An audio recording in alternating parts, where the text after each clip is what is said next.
चाहिए। और आज आप देखते होंगे जो दृष्टि, जो विजन पंडित दीनदयाल उपाध्याय जी ने 1950 और 1960 के दशक में भारत के राजनीतिक नेतृत्व को, समाज जीवन को जो दृष्टि दी थी, आज उसी का परिणाम है कि पिछले 11 वर्ष में हम सब ने एक बदलते हुए भारत को देखा है। बहनों और भाइयों, ये बदलता हुआ भारत 11 वर्ष में प्रधानमंत्री मोदी जी के नेतृत्व में, यही तो एक दृष्टि है जिसे मूर्त रूप लेने में भले ही 60 वर्ष लग गए हों, लेकिन पंडित दीनदयाल उपाध्याय जी का सपना साकार होता है जब भारत आज प्रधानमंत्री मोदी जी के मुंह से वोकल फॉर लोकल और स्वदेशी के मंत्र को सुनता है और उसको प्रभावी ढंग से जमीनी धरातल पर उतारते हुए देखता है। परिणाम है भारत का ये मॉडल प्रत्येक क्षेत्र में आज दुनिया के लिए एक नई प्रेरणा बन जाता है। कौन सा ऐसा क्षेत्र है जिसमें पिछले 11 वर्ष में भारत ने अभूतपूर्व प्रगति न की हो? कौन सा ऐसा क्षेत्र है? और ऐसा नहीं कि जब भी भारतीय जनता पार्टी को अवसर प्राप्त हुआ, इससे पहले स्वर्गीय अटल बिहारी वाजपेयी जी प्रधानमंत्री बने थे, ग्रामीण भारत की अर्थव्यवस्था को मजबूत कैसे करना है, प्रधानमंत्री ग्रामीण सड़क योजना के माध्यम से गांव-गांव की कनेक्टिविटी को सुदृढ़ करने का कार्य हो, अंतिम पायदान पर बैठा हुआ व्यक्ति भूखों नहीं मरेगा, उसके लिए अंत्योदय, अन्नपूर्णा, बीपीएल और एपीएल की अन्न की योजना उन्होंने लागू करके जनजातीय क्षेत्रों में 1 रुपये किलो उस समय उन्हें चावल उपलब्ध करवाने का काम जनजातीय क्षेत्रों में किसी ने किया था? स्वर्गीय अटल बिहारी वाजपेयी जी ने किया था। और पिछले 11 वर्ष में आपने देखा होगा इस नए बदलते हुए भारत को। आज भारत जो कभी दुनिया के अंदर बॉटम 5 पे गिना जाता था, आज वह दुनिया की टॉप की 4 बड़ी अर्थव्यवस्था में उस भारत का नाम है और अगले वर्ष तक भारत दुनिया की 3री बड़ी अर्थव्यवस्था बनेगा। ये जो भारत के नए भारत का दर्शन है, ये हर एक क्षेत्र में है।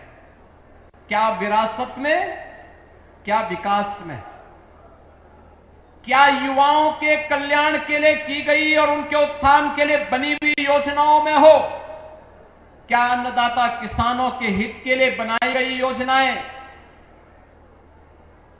क्या श्रमिकों के लिए जीवन में आने वाली उनकी खुशहाली हो, या फिर व्यापारियों के कल्याण के लिए बनाई हुई योजनाएं जीवन के प्रत्येक पक्ष को ध्यान में रख करके पिछले 11 वर्ष में हम सब ने अपनी आंखों से बदलते हुए भारत को देखा है। जो पिछली सरकारों में जो लोग अपने को सेकुलर कहते थे,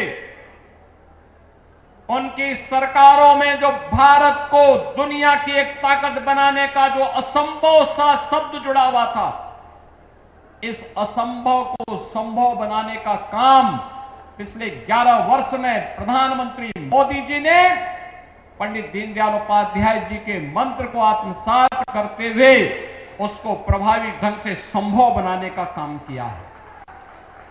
यानी पंडित दीनदयाल उपाध्याय जी के मंत्र में असंभव को संभव बनाने का मंत्र छुपा हुआ है, और असंभव को संभव बनाने का यही मंत्र है जो आज पिछले 5.5 वर्ष से लगातार 80 करोड़ भारतीयों को फ्री में राशन की सुविधा का लाभ दे रहा है। हर महीने हर भारतीय, गरीब भारतीय के घर में 5 किलो राशन फ्री में उपलब्ध हो जाता है। बहनों और भाइयों, यही नहीं, अन्नदाता किसानों के लिए बनाई गई योजनाएं, सॉयल हेल्थ कार्ड से लेकर के प्रधानमंत्री फसल बीमा योजना, प्रधानमंत्री कृषि सिंचाई योजना और प्रधानमंत्री किसान सम्मान निधि जैसी स्कीम, जिसमें भारत के 11 करोड़ किसान 6,000 रुपए हर वर्ष प्रधानमंत्री मोदी जी के हाथों से प्राप्त करके सहकारों के शोषण से मुक्त हुए हैं। आज किसान को उसकी उपज का दाम दिया जा रहा है, लागत का 1.5 गुना दाम उपलब्ध करवाने का काम हो रहा है। श्रमिकों को उनकी सामाजिक सुरक्षा की बीमा की स्कीम के साथ जोड़ने का काम हुआ है। युवाओं के लिए मिशन रोजगार के साथ साथ स्टार्टअप और स्टैंडअप जैसी स्कीमों ने उनके जीवन में एक नया परिवर्तन लाया है। आज भारत का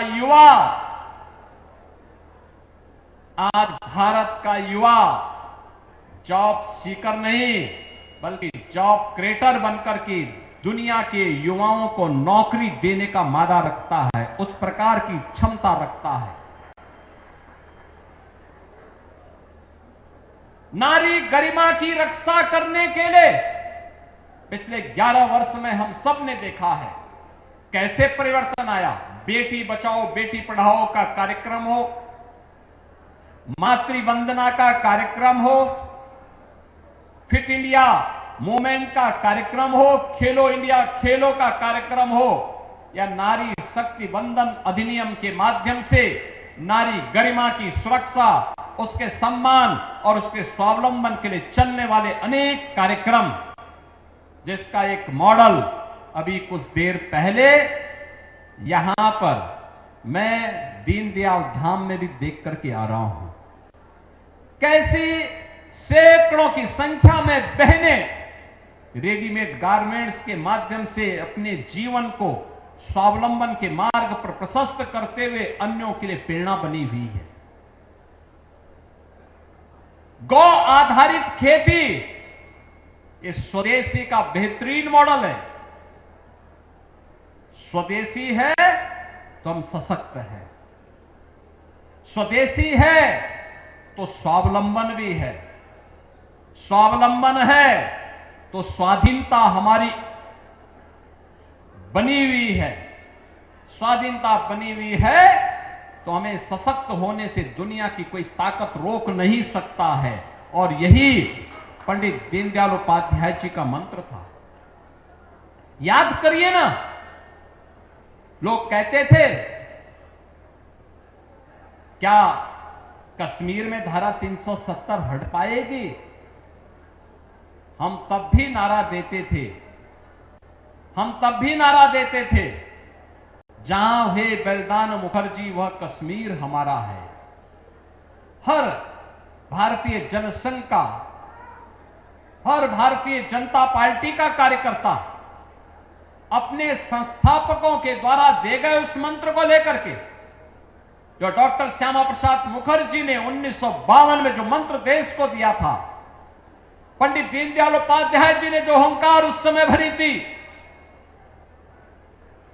और उसके बाद जब डॉक्टर श्यामा प्रसाद मुखर्जी का बलिदान हुआ था, तब पंडित जी ने नारा दिया था, जहां हुए बलिदान मुखर्जी वह कश्मीर हमारा है। और वह कश्मीर धारा 370 को सदैव में दफन करते हुए, समाप्त करते हुए प्रधानमंत्री मोदी जी को कश्मीर के अंदर भी भारत का कानून लागू करके भारत का अभिन्न हिस्सा बनाने का काम किया है। कश्मीर कांग्रेस और अन्य दलों के लोगों ने देश के लिए एक नासूर बनाया था। आज प्रधानमंत्री मोदी जी ने कश्मीर को फिर से धरती का स्वर्ग बनाने का काम किया है। बहनों और भाइयों, लोग कहते थे क्या अयोध्या में राम मंदिर बन पाएगा? हम तब भी कहते थे कि रामलला हम आएंगे, मंदिर वहीं बनाएंगे। संघ परिवार का, विचार परिवार का हर कार्यकर्ता इस नारे को लेकर के चलता था। हर कार्यकर्ता इस नारे को लेकर चलता था। देश के सेकुलर दलों के लिए असंभव था, लेकिन भारत की राष्ट्रवादी मिशन और भारत और भारतीयता के प्रति समर्पित हर नौजवान के लिए संभव था। और मोदी जी आए, डबल इंजन की सरकार आई, अयोध्या में भगवान राम का भव्य मंदिर का निर्माण भी हो गया, रामलला विराजमान भी हो गए।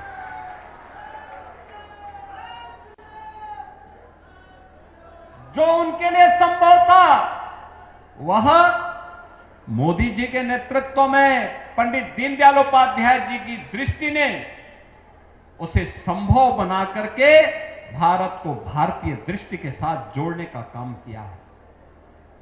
बहनों और भाइयों, आज जब इस स्मृति महोत्सव के साथ जुड़ने का सौभाग्य मुझे प्राप्त हो रहा है, समारोह में ठीक पहले मुझे यहां दीनदयाल धाम में गौ आधारित खेती के साथ साथ गौ आधारित औषधियों के साथ और मातृशक्ति के स्वावलंबन के इस अभिनव कार्यक्रम को भी नजदीक से देखने और जानने का अवसर प्राप्त हुआ। याद करिए, यही तो कहा था पंडित दीनदयाल उपाध्याय जी ने कि भारत की अर्थनीति का आधार स्वदेशी मॉडल होना चाहिए। स्वदेशी मॉडल होना चाहिए। जब हम भारत की ओर दृष्टि डालते हैं, भारत आज से 300 वर्ष पहले दुनिया की नंबर 1 की अर्थव्यवस्था हुआ करता था। नंबर 1 की अर्थव्यवस्था भारत हुआ करता था दुनिया के अंदर। दुनिया की जीडीपी में, ग्लोबल जीडीपी में भारत का हिस्सा 25% से अधिक हुआ करता था। 25% से अधिक भारत का हिस्सा हुआ करता था। लेकिन सन 1800 आते आते भारतीयों का जो शोषण हुआ, भारतीय उद्योग धंधों को नष्ट किया गया, भारत की कृषि को विदेशी यंत्रों के भरोसे छोड़ दिया गया। धीरे धीरे करके ऐसी स्थिति पैदा होती गई, 1800 आते आते हमारे उद्योग धंधे बंद होते गए। पहले जिस भारत में आधी आबादी कृषि पर, आधी आबादी स्वदेशी उद्योगों पर निर्भर होकर के स्वावलंबन का और सुदृढ़ अर्थव्यवस्था का मॉडल प्रस्तुत करती थी, उद्योग धंधे, परंपरागत उद्यम बंदी की ओर गए। खेती पर निर्भरता बढ़ती गई, खेती महंगी होती गई, खेती का उत्पादन का लागत बढ़ता गया और भारत में फिर बंगाल की अकाल और तमाम प्रकार की ऐसी त्रासदियों का सामना भारत को करना पड़ा था, जिसमें करोड़ों की संख्या में लोगों को अकाल मौत का सामना करना पड़ा था। विदेशी हुकूमत ने देश के विकास की जड़ों को कमजोर करके, हिला करके रख दिया था। जब ये देश आजाद होता है तो जिस 300 वर्ष पहले जिस भारत का दुनिया के विकास में, दुनिया की अर्थव्यवस्था में 25% शेयर हुआ करता था, वही भारत धीरे धीरे करके कम होता गया उसका शेयर, और आजाद होते समय 1947 में भारत का हिस्सेदारी केवल 4% रह गई। 4% रह गई। पिछले 75-78 वर्षों में भारत ने फिर अपनी विकास की यात्रा को आगे बढ़ाया, और आगे बढ़ा करके जिस यात्रा को पिछले 11 वर्ष में हम सब ने अपनी आंखों के सामने देखा है, आज भारत दुनिया की सबसे बड़ी उभरती हुई तेजी के साथ बढ़ती हुई अर्थव्यवस्था रूप में अपने आप को स्थापित किया है, और उसका एक मॉडल उत्तर प्रदेश ने दिया है। वो मॉडल है स्वदेशी का। परंपरागत उद्यम के जो क्लस्टर एमएसएमई के उत्तर प्रदेश के अंदर हैं, जिसको हमने एक जनपद एक उत्पाद के रूप में आगे बढ़ाने का काम किया है। एक जनपद एक उत्पाद, इसने रोजगार का भी सृजन किया है। इसने यहां पर स्थानीय स्तर पर ग्रामोद्योग को बढ़ावा दिया है, स्वदेशी मॉडल भी दिया है, और इसी के लिए तो प्रधानमंत्री जी कहते हैं वोकल फॉर लोकल। हमें जो लोकल है उसके लिए खूब मुखर होना होगा, खूब प्रभावी ढंग से इसका प्रचार प्रसार करना होगा, उसके बारे में व्यापक प्रचार प्रसार करना होगा, लोगों को बताना पड़ेगा। और उसको बताने के लिए इससे अच्छा अवसर नहीं हो सकता कि 4 दिवसीय स्मृति महोत्सव के अवसर पर इस स्वदेशी मॉडल के स्टॉल लगे हुए हैं। प्रत्येक क्षेत्र में हमारी प्रगति क्या है उसके एक मॉडल के स्टॉल भी यहां पर लग करके यह नए भारत के लिए एक नई प्रेरणा पंडित दीनदयाल उपाध्याय जी की दृष्टि से आगे बढ़ाने का काम हो रहा है। बहनों और भाइयों, उत्तर प्रदेश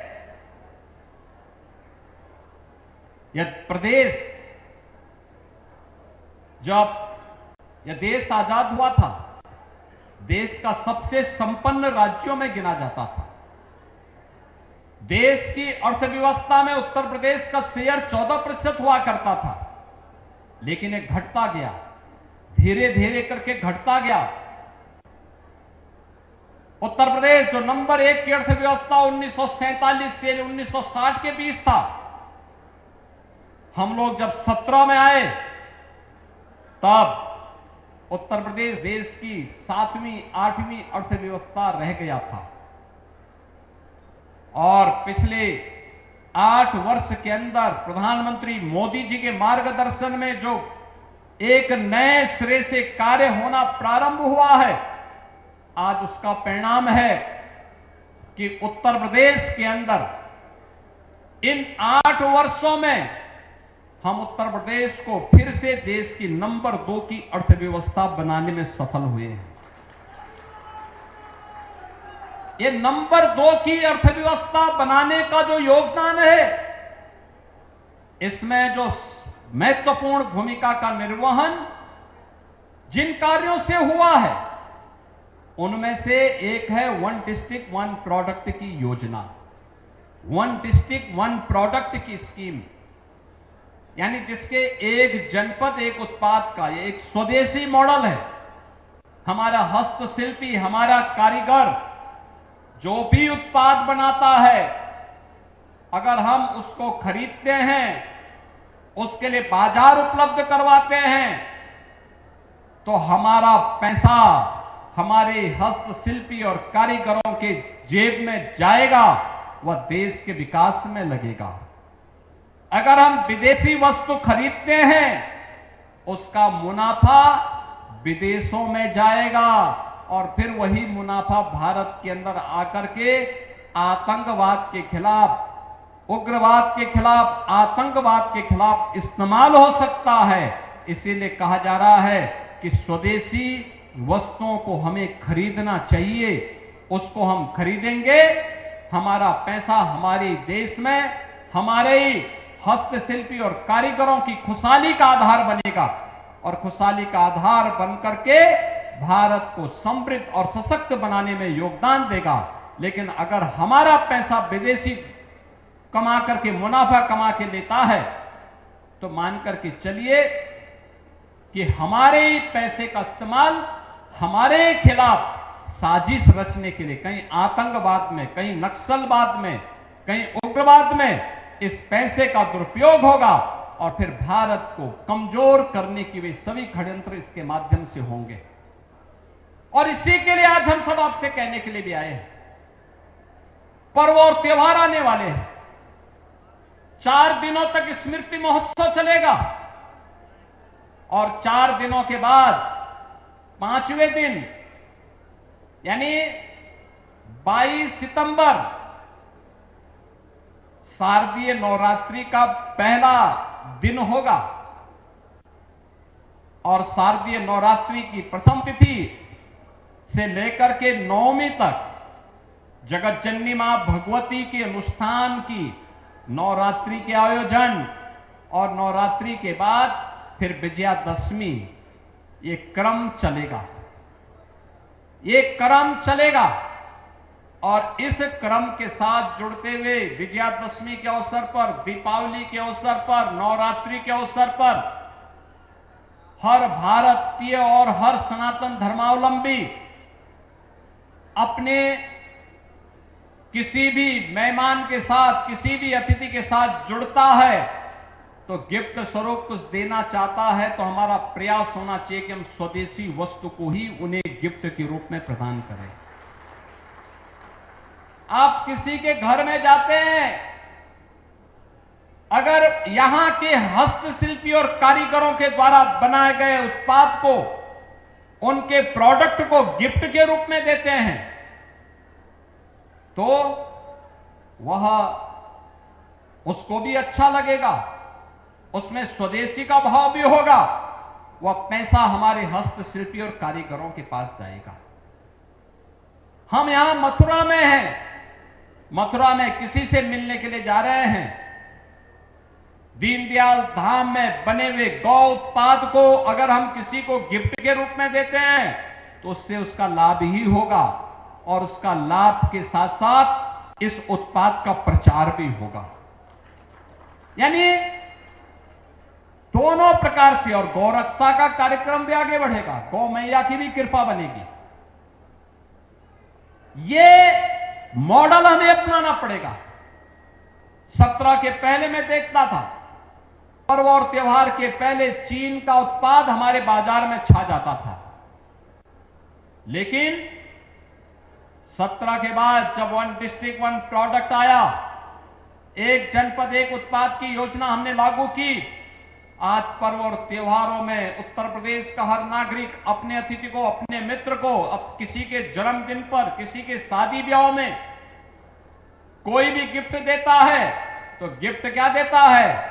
उत्तर प्रदेश में बने हुए वस्त्र के रूप में, उत्तर प्रदेश से फिरोजाबाद के ग्लास की प्रतिकृति को दीपावली के अवसर पर गौधाम में बने हुए दिया, लक्ष्मी गणेश की प्रतिमा, ये सभी प्रदान करते हैं। यहां बनी हुई औषधियां, ये सभी हम प्रदान करते हैं और परिणाम क्या होता है कि हमारा पैसा हमारे ही प्रदेश और देश के विकास में खर्च होकर के नए लोगों का रोजगार का सृजन करता है।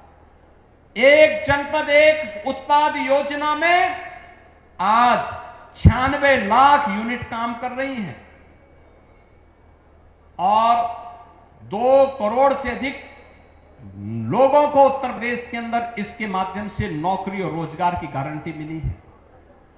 बहनों और भाइयों, एक तरफ यह मॉडल और दूसरी तरफ है जो प्रधानमंत्री जी ने युवाओं के लिए स्टार्टअप के एक नए इकोसिस्टम को आगे बढ़ाने का काम किया। आज भारत दुनिया के अंदर स्टार्टअप इकोसिस्टम का दुनिया की तीसरी बड़ी शक्ति के रूप में भारत उभरा है। स्टार्टअप केवल आईटी एंड इलेक्ट्रॉनिक्स में ही नहीं हो सकता, ये जितने भी 1 डिस्ट्रिक्ट 1 प्रोडक्ट के हमारे यूनिट हैं, ये भी अपने आप में एक स्टार्टअप है। ये गौधाम में, पंडित दीनदयाल उपाध्याय धाम में गौ आधारित उत्पाद जो यहां पर बनाए जा रहे हैं, यह भी अपने आप में एक स्टार्टअप है। इसको प्रमोट करना, इसको आगे बढ़ाना, इसका प्रचार प्रसार करना, धीरे धीरे करके यह एक नई कार्य संस्कृति को आगे बढ़ाएगा। लोगों के जीवन में इसके माध्यम से नई प्रवृत्ति पैदा होगी और ये चीजें आगे बढ़ेंगी। धीरे धीरे करके हम ग्राम स्वराज की परिकल्पना को साकार करने में सफल होंगे, जो अंत्योदय के प्रणेता पंडित दीनदयाल उपाध्याय जी ने आज से 70 साल पहले, 60 साल पहले देखा था और उत्तर प्रदेश और देशवासियों को दिया था। बहनों और भाइयों, आज इसके लिए अनेक स्कीम चल रही है। युवाओं के लिए रोजगार और नौकरी की गारंटी तो है ही, उनके लिए अध्ययन के दौरान उनके लिए पीएम इंटर्नशिप की स्कीम और सीएम इंटर्नशिप की स्कीम भी उपलब्ध करवाई गई है। उत्तर प्रदेश में भी हाल ही में हम लोगों ने निर्णय किया है, उत्तर प्रदेश सरकार में वह सफाई कर्मी हो या किसी ऑफिस में या किसी भी सरकारी व्यवस्था के माध्यम से संचालित किसी संस्थान में आउटसोर्स और संविदा पर कार्यरत कार्मिक, उसको मिनिमम मानदेय देने की गारंटी, यानी कम से कम 16,000 से 20,000 रुपए मानदेय उसको हर हाल में मिलना ही मिलना चाहिए। इसकी गारंटी अब सरकार देने जा रही है और कोई उसमें मानदेय को कम नहीं कर सकता। कोई करेगा तो उसके खिलाफ सरकार त्वरित कार्रवाई कर देगी। युवाओं का शोषण नहीं होना चाहिए, कार्मिकों का शोषण नहीं, बल्कि उसको आगे बढ़ने के लिए एक नई प्रेरणा प्राप्त हो। एक नई स्कीम युवाओं के लिए चलाई गई, सीएम युवा उद्यमी स्कीम। कोई भी युवा अपना स्वयं का स्टार्टअप स्थापित करना चाहता है तो स्टार्टअप के लिए सरकार ने व्यवस्था बनाई है और बनाने की व्यवस्था की है कि पहले चरण में हम उसको चयन करेंगे, चयन करके उसको प्रशिक्षण करवाएंगे, 5 लाख रुपए तक क्या लोन गारंटी मुक्त देंगे, ब्याज मुक्त देंगे, यानी ब्याज भी गारंटी भी सरकार देगी। और मुझे बताते हुए प्रसन्नता है कि 70,000 से अधिक युवाओं ने अब तक इससे लोन ले लिया है, जनवरी से लेकर अब तक। हमें 1 लाख युवाओं को देना था, 70,000 अभी पूरे हो गए। अगर वह मूलधन जिसमें मार्जिन मनी 10% सरकार दे रही है और बाकी पैसा वह समय पे वापस करता है, तो अगली बार उसे 7.5 लाख रुपए गारंटी मुक्त और ब्याज मुक्त प्राप्त होगा। तीसरी बार में हम उसको 10 लाख रुपए की सुविधा देंगे। यानी धीरे धीरे करके हमारा युवा जॉब सीकर नहीं, प्रधानमंत्री जी के विजन के अनुरूप जॉब क्रिएटर बन करके नए नए लोगों को रोजगार और नौकरी देने की सामर्थ्य अपने आप विकसित करेगा। ये कुछ मॉडल हैं और यह मॉडल हम एग्रीकल्चर में भी लागू कर सकते हैं, गौ आधारित खेती में भी कर सकते हैं, गौ आधारित उत्पाद में भी कर सकते हैं, टूरिज्म में कर सकते हैं, शिक्षा में कर सकते हैं।